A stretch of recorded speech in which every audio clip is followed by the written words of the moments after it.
with that. It goes live on Facebook and LinkedIn, and then boom. Hi, everyone. We have here today, and I'm very, very excited to introduce you to registered psychotherapist. And that's important to understand. Remember that word right there, Elke Scholz. And the reason why I say that, Elke, is that there's so many people out there that, you know, anxiety, you could put it in Google and it'll come up with everyone, but sometimes you really need to make sure. So let's start that right away. First of all, welcome and being here. Very excited. But what's the difference if I just talk to somebody that says, oh, I can help you with anxiety and mindset, or actually talking to a psychotherapist? So, well, I'm trained. So everything I've learned, and that's a great question, because everything I've learned isn't from my family. And when I'm coaching people, when people are coming into my practice, a lot of people feel bad of all ages, whether they're 10 years old, 14, 15, 16 years old, or 55 years old. And I just say, you know, just be gentle on yourself. So it's something that I've learned. And I also have anxiety myself. So I started this journey with my clients, and we started taking notes together. And I'm very practical. So one of the things that's really important to me is that these strategies that we present work. And part of the thing too is what's important to me is that you understand it. So education, and the more we understand, the more we're aware, then we can make changes. So anxiety, so even for myself, so I just got an email from one of my clients, and right away I feel like, oh my gosh. But I don't even know if that's really anxiety or just like a little bit of stress to my day. So how do you know when a little bit of stress during a day actually is anxiety? Like, what does that look like? Well, you know what, again, a great question. In a lot of my talks, we talk about, you know, is it stress? Is it anxiety? And the thing is, the stress can cause anxiety, or perhaps the stress has the same symptoms as anxiety. I don't even think it really matters that much. And one of the things I talk about is a scale, 0 to 10. So 0 means no disturbance, being calm. We know what that is. You know, laying on the beach, perhaps having our bodies, our feet in salt water. The other is 10. I can't put a thought together. So where that comes from, that stress, or if we want to call it anxiety, it really doesn't matter. It's just that we have that high level of, I want to say, discombobulation. And we know what that is. And like I said, it comes in very many different symptoms. So it's really, again, and like you mentioned, a small bit of anxiety or stress isn't a bad thing. And it's just when it stops us from thriving, when it stops us from living, that's when we really need to look at it. That's when we've got to manage it, and we got to know our strategies. Thank you. Thank you for saying they're great questions, because the reality is there was no prep needed. You know, I got the original email, but I don't, you know, we don't talk beforehand. This is literally everyone's a fly on the wall as we're first meeting to discuss this and, you know, kind of getting to know each other.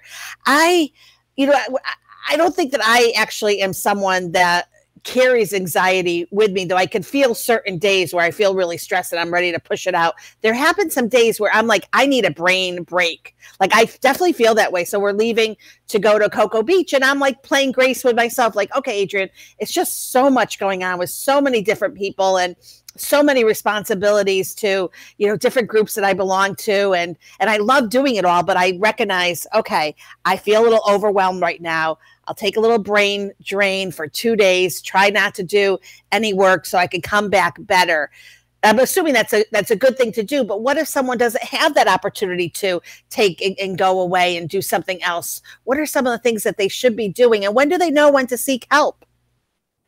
Well, again, there's a lot of questions there. So the first one, what's really important is how to take these, and it's interesting that you use brain drain. I use brain vacation. How do we take that? I think it's important to take it every single day. And it doesn't have to be for a whole day. It can be for 5 minutes. It can be for an hour. For like yoga can give you a brain vacation, perhaps a walk in the woods. Perhaps it's watching a cooking show. whatever gets you out of that thinking, stress, whatever that mode is, to take a little bit of a holiday. and we need to do that every single day. And again, what I like what you said is you're doing it with intention. So knowing that we're taking these brain vacations with intention. Sometimes we do them and it's not intentional, and that may not be such a good thing. Again, if we get 2 words out of today, awareness and practice, and that's, I talk about it in my book. If you get only 2 words out of the book, is being aware of yourself, what you're going through, how to bring your number down to that 0 and take that brain vacation or that little break. And also recognizing what are your limits, right? So, you know, if you're a 4 or 5, that may feel uncomfortable. However, that also could be that slippery slope to going up to that 10. It's just understanding what that is. And again, seeking help. One of the things is if it's stopping you from your dreams, if it's stopping you from that job interview, if it's stopping you from going to the school that you want to go to, or dating that person that you dream of, if it's stopping you from doing any of those things, that's when you want to get some help. One of the things that we talk about in the book is these different levels. So there's lots of things we can do to manage it, lots of skills we can gain. If we're stuck, that's when we reach out. You know, it's interesting. I think so for myself, I feel like if I'm not doing something that is, so I wake up in the morning, I work from home. So I wake up in the morning, get everything together, get ready for the day. And then I feel like and I work for myself, so I have clients, I'm a freelancer, but I feel like if I'm not continuously working towards making sure the clients are happy, and then I'm a commission salesperson for someone else, making sure that I've got commissions coming in and making the sales, that I'm not being what I should be doing, which I don't even know what that should be doing looks like, but I know. So a lot of us put pressure. I realize it. I recognize it. I put pressure on myself. I'm not going to sit down and well, actually yesterday I wasn't feeling well. So I did take an hour, and during that hour, I'm like, well, if I'm going to sit here, I better listen to something. So I threw out a podcast because I'm like, I feel like I don't want to waste time. I know I'm putting pressure on myself, but I can't seem to stop it.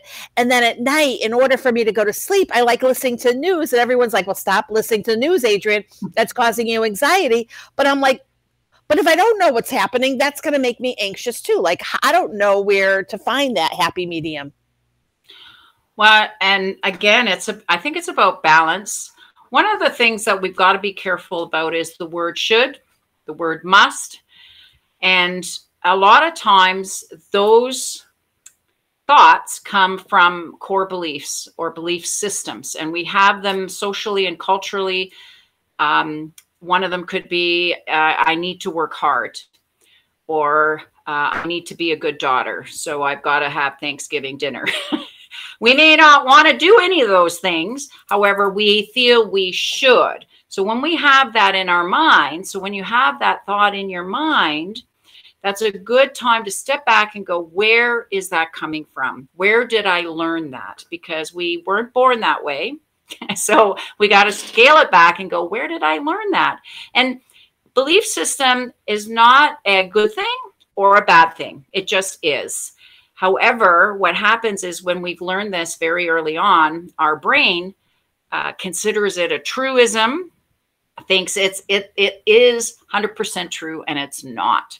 So when we can come back and say, you know, wow, I need to do this, I need to do this, I have to, I should, then it's really important to step back and go, where did I learn this? Where is this coming from?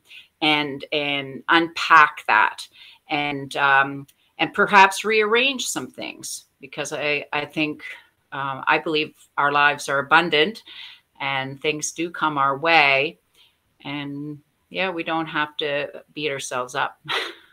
I really appreciate that. I mean, I recognize that my parents, they used to say, never say you're busy. And I feel like I literally am consistently trying to do my best, even though they both passed. You know, I believe they're looking down at me, and I'm like, everything I do, I have to do it right.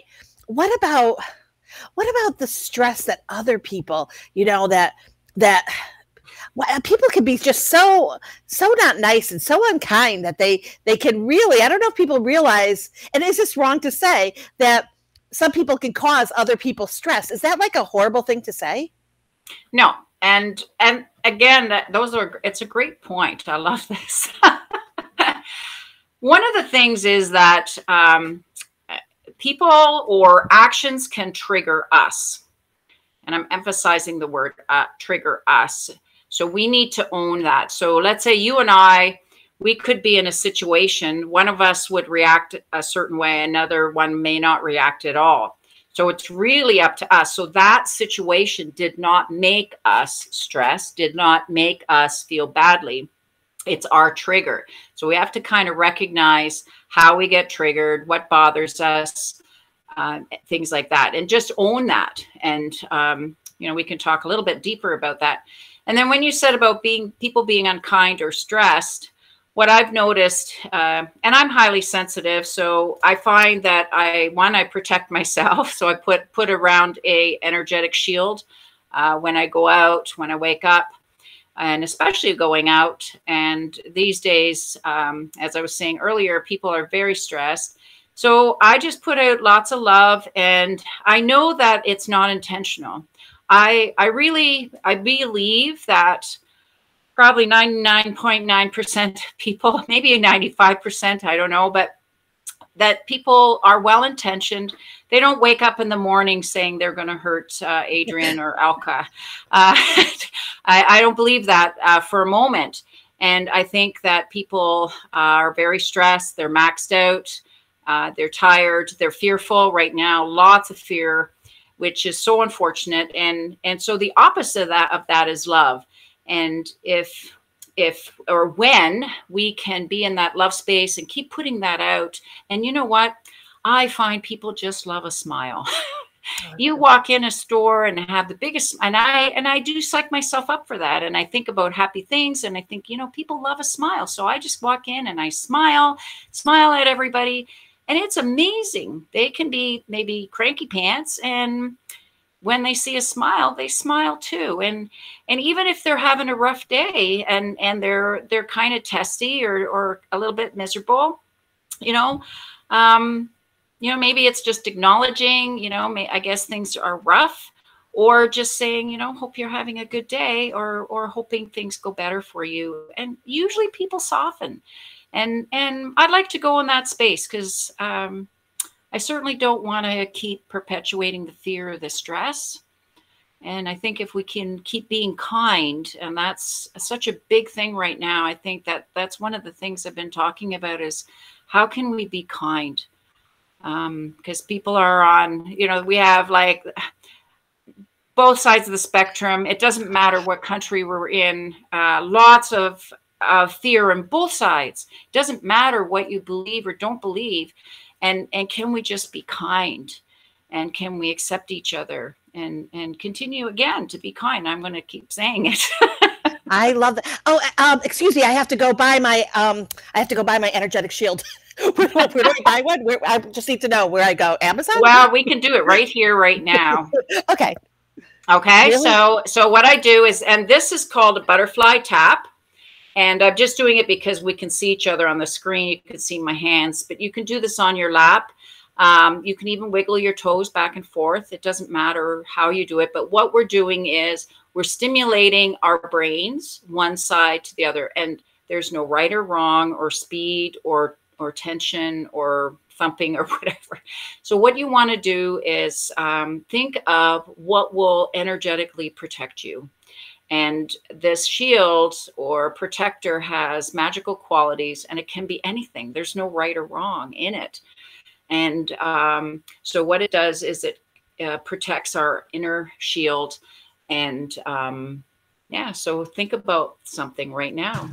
Take a moment. I love this. Mm-hmm. You're so right. Mine, I've created a few shields. So I've been doing this. I've done this a long time. This is not just a therapy technique. People in Tai Chi do it. People do it in all different kinds of modalities, EMDR, tapping, all kinds of things. And so mine is a bubble, and it has special qualities. It's one that I carry with me all the time. And if you can imagine, at arm's length, this bubble goes all around me. And again, there's no judgment. It keeps away energy that I don't want, because I am sensitive. And even if there's lots of excitement, it can be too much for me. So I find I need to keep my inside calm. And so this bubble, I can still see it. However, it stays at arm's length. And it does work. I've got lots of stories of how it works. And is it perfect? No. However, instead of it being like this big hornet coming at you, it's like we have these no-see-ums, these teeny weeny little bugs that get through screens. It can still be annoying. However, not so much, right? And that's the idea of the shield. And then you can always do an extra one around your heart if you're going into a difficult situation. So you can just tap. And as you practice the tapping, it just makes the neural pathway stronger, quicker. And as you practice more and more, eventually you can just breathe, and there it is.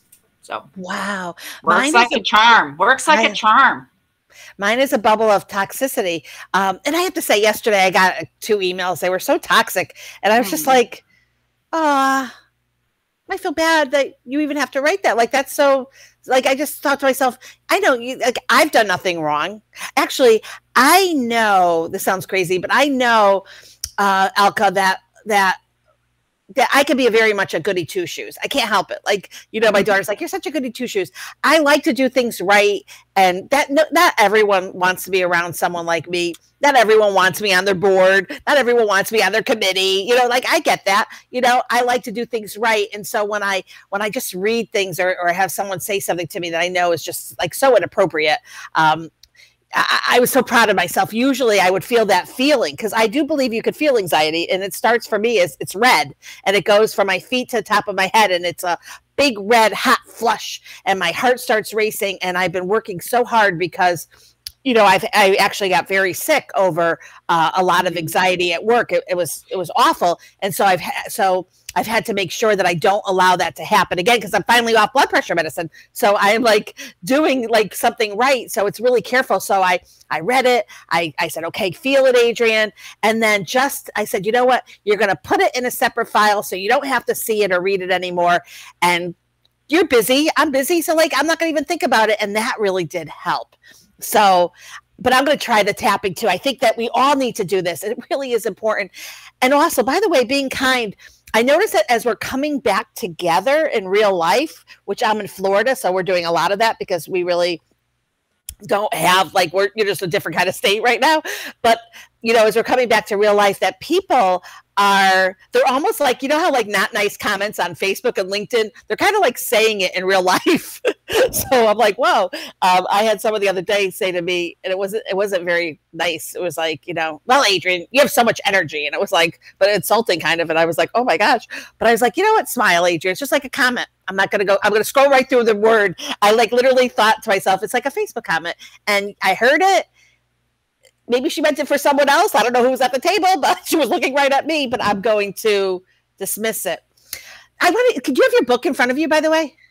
Yes, I do. And I'd like to say a little bit about that. When people say things, so here's an interesting thing to remember, and this is a strategy that really helps me and my clients, is when you're happy and grounded, you're going to smile and say nice things.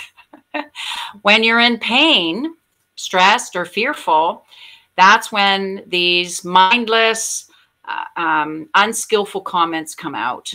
So just knowing that, you know, when I do hear that from somebody else, sure, sometimes I do react. I say I'm not the Dalai Lama yet.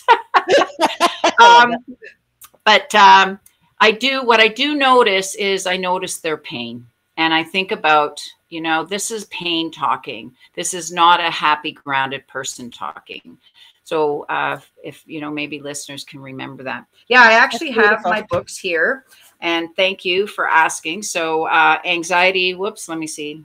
The camera's always, you got to. Anxiety warrior. Yeah, so that one, very proud. And first 29 pages are all about awareness. So what kind of anxiety, what it looks like, where does it come from? And then the rest of the book is all strategies. And literally there's hundreds of strategies in here. After each chapter, there are strategies, lots and lots. So you can pick and choose. And the idea is that we've got to be aware of our own bodies. And you and I will have different strategies that work at different times. And so it's really important. It's a little bit of a discovery process. So one of the other words that I use is practice. So when I say, you know, awareness, be aware of who you are, what you need.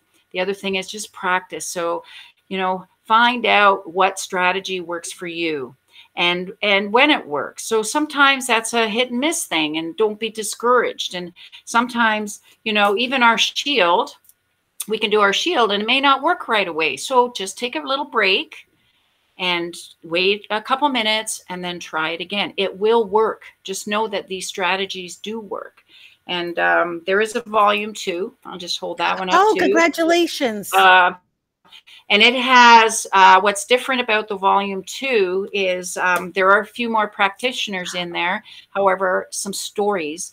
What I realized that people were really interested in stories and how people overcame their difficulties in life. So there's some really great stories in there. And again, strategies of what people, real people use, not just me and my clients. So anxiety. So people, I know I get confused. I won't say people. It's easy to get confused with anxiety and depression. Mm. Well, they actually both go together. So a lot of times if you have anxiety, you probably will also suffer from depression, or vice versa. If you have depression, you probably have anxiety. They go together, not always. However, if people are noticing that they're stressed or really sad because they're anxious a lot, it's natural, and vice versa.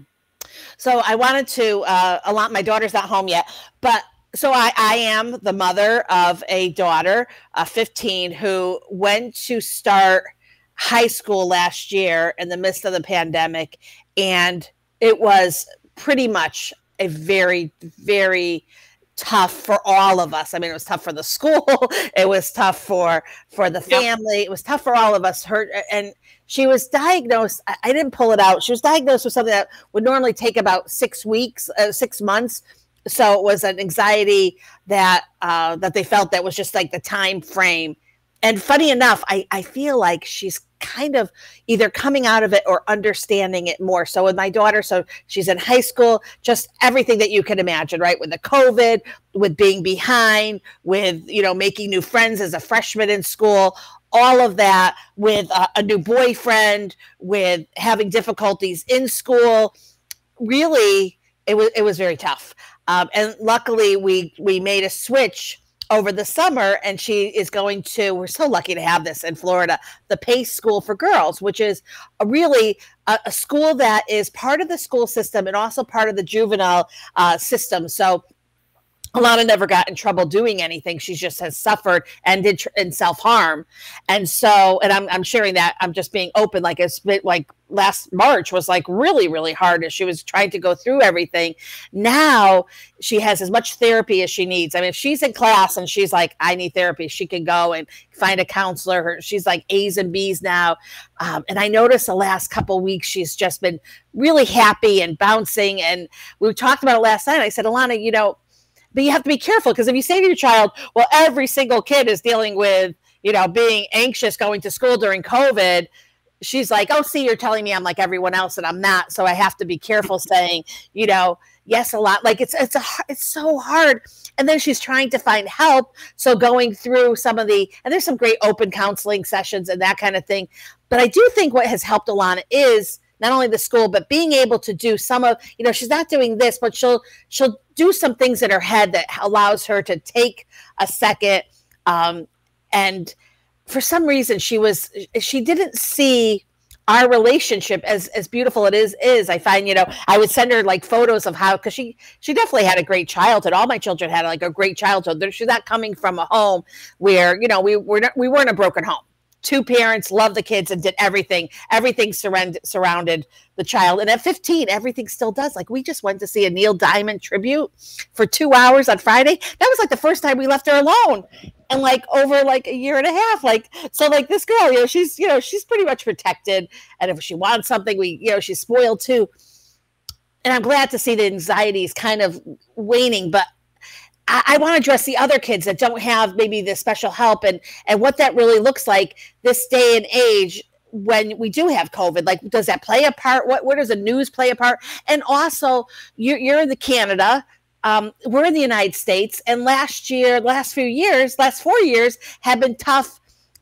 And not that she's a political kid, but, you know, she's watching us watch the news. She's watching our reaction to, you know, the candidates and what was taking place reality wise.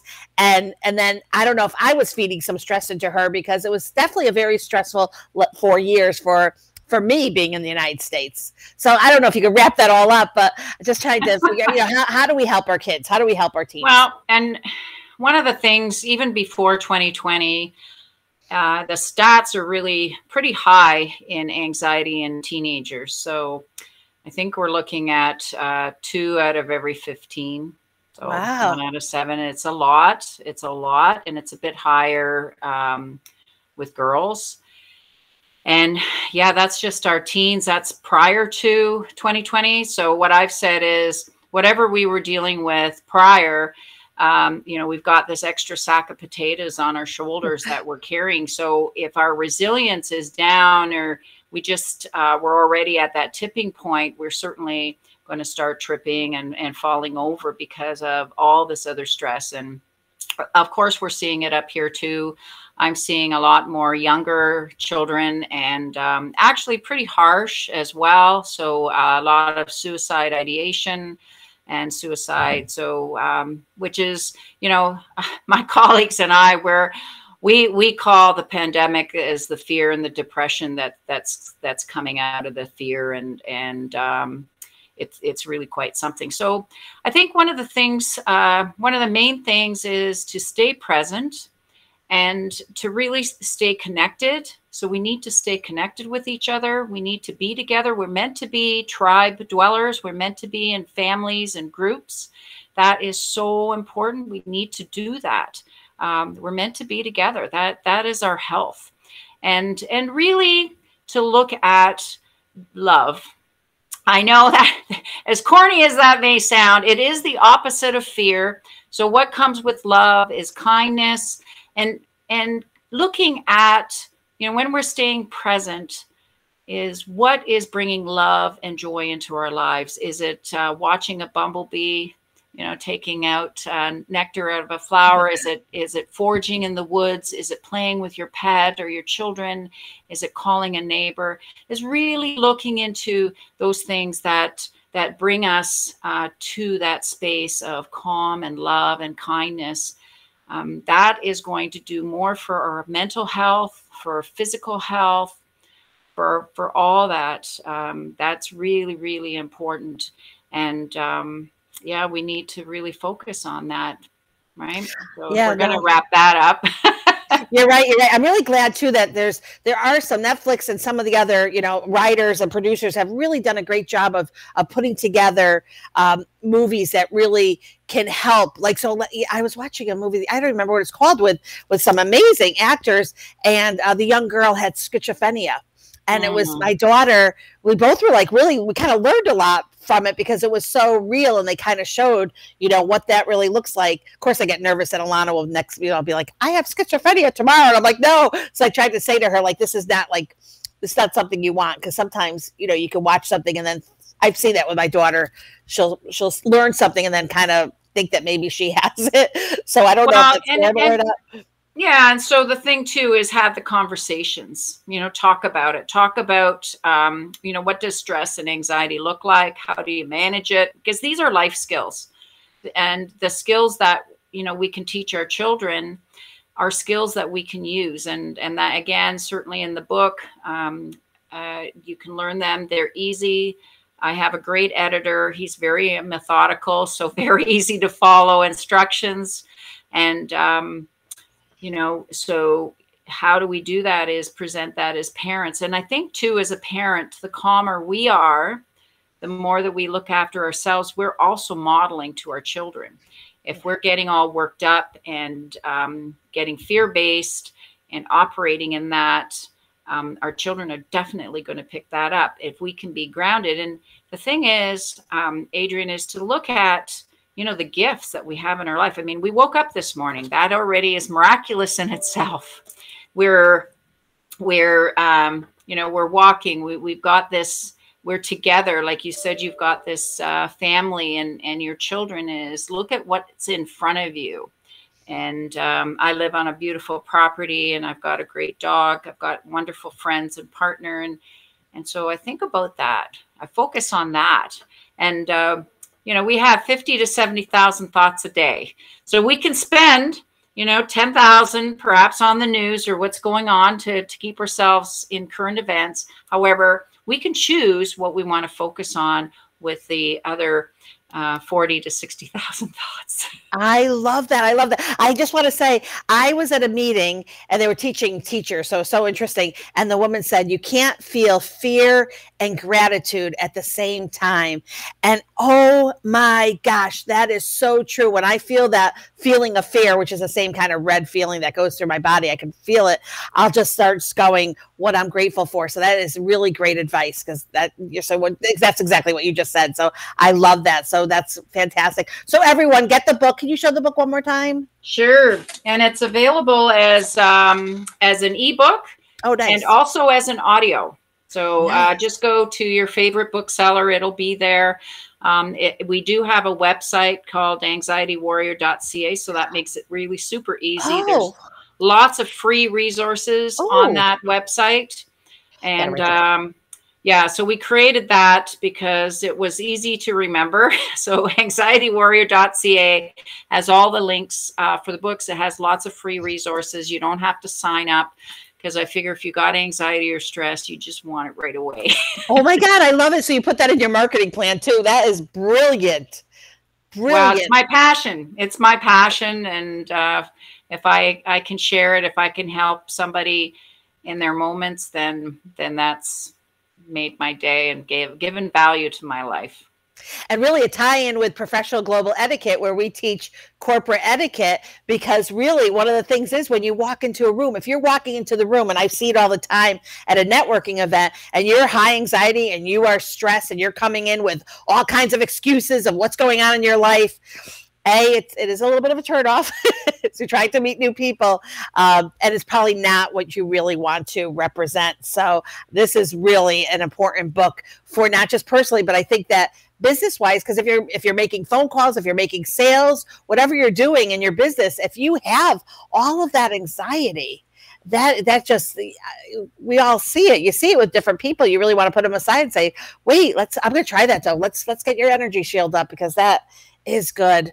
Well, I hope everyone stays healthy and well, and I'll have all the links up. Elke, thank you so much. I'm sorry I pronounced your name wrong. Did I spell it correctly? Is it? Yes, it's Elke. It's perfect. So thank you so much. I appreciate it. Really excited to be here. So thank you so much for your time, and we'll push this out. I think everyone needs to buy the book, and I think we will do really well if we have a less nervous and anxious society. It really would make such a difference. Oh, by the way, is there a country that really, is it like Newfoundland or any of the countries that actually, have they studied any countries that have lesser anxiety?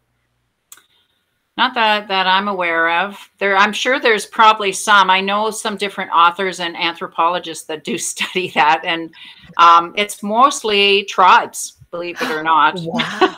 Oh, I'm interested in that. Okay, we'll have to have another conversation about that. I find that happy really to do that. Happy to come back and do that.